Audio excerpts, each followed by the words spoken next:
ತಗೊಳ್ಳಿ ಈ ಮಾತ್ರೆ ನುಂಗಿ. ನಿಮ್ಗೊಂದು ಗುಡ್ ನ್ಯೂಸ್ ಇದೆ, ನಾಳೆ ನಿಮ್ಮನ್ನ ಡಿಸ್ಚಾರ್ಜ್ ಮಾಡ್ತಾ ಇದ್ದಾರೆ. ಇಲ್ಲಿಂದ ಹೋಗಕ್ಕೆ ಏನಾರ ಬೇಜಾರಾ? ನಾನು ಇದ್ದಿದ್ದು 5 ದಿವಸದಲ್ಲಿ ನನ್ನ ಹೃದಯನೇ ನೀವು ಕದ್ಬಿಟ್ರಿ ಮೇಡಮ್. ನಾನು ನಿಮ್ಮ ಹೃದಯ ಕದ್ದಿಲ್ಲ, ನಾನು ಕದ್ದಿರೋದು ನಿಮ್ದೊಂದು ಕಿಡ್ನಿ ಮಾತ್ರ.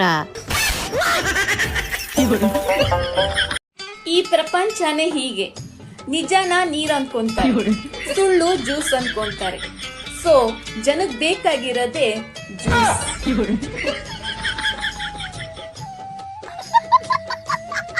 ಮನೇಲಿ ತರಕಾರಿ ರೇಷನ್ ಯಾರು ತರೋದು? ನನ್ ಗಂಡ. ಬಟ್ಟೆ ಯಾರು ಕೊಡ್ಸೋದು? ನನ್ ಗಂಡ. ಒಡವೆ ಯಾರು ಕೊಡಿಸ್ತಾರ? ಹಾ ನನ್ ಗಂಡ. ಹೋಟೆಲ್ಗೆ ಊಟ ಕರ್ಕೊಂಡು ಹೋಗೋದು? ನನ್ ಗಂಡ. ಹಾ, ಮೂವಿ ಕರ್ಕೊಂಡು ಹೋಗೋದು ಯಾರು? ನನ್ ಗಂಡ. ಹಾಗಿದ್ರೆ ಜಾಸ್ತಿ ಕಾಟ ಕೊಡೋದು ಯಾರು? ಅದು ನನ್ ಗಂಡನ. ಏನ್ ಇದನ್ನೆಲ್ಲ ಪ್ರೀತಿಯಿಂದ ಮಾಡ್ತಾನೆ ಅನ್ಕೊಂಡ್ರ? ಎಲ್ಲದಕ್ಕೂ ಜಗಳ ಆಗ್ಬೇಕು, ಹತ್ತು ಕರ್ದು ದೊಡ್ಡ ರಂಪ ಮಾಡ್ಬೇಕು. ಮಾಡ್ತೀಯೋ ಇಲ್ಲ ತವ್ರ ಮನೆಗೆ ಹೋಗ್ಲಾ ಅಂತ ಹೆದರ್ಸ್ಬೇಕು. ಎಲ್ ತವ್ರ ಮನೆಗೆ ಹೋಗಿ ಮರ್ಯಾದೆ ತೆಗಿತಾಳೋ ಅನ್ನೋ ಭಯಕ್ ಮಾಡ್ತಾನೆ. ಪ್ರೀತಿಯಿಂದ ನಾ ಮಾಡ್ತಾನೆ. ಇವತ್ತೆರಡರೊಳಗೆ ಒಂದ್ ತೀರ್ಮಾನ ಆಗ್ಲೇಬೇಕು.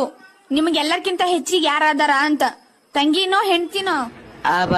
ಹೆಂಡತಿ ತಂಗಿ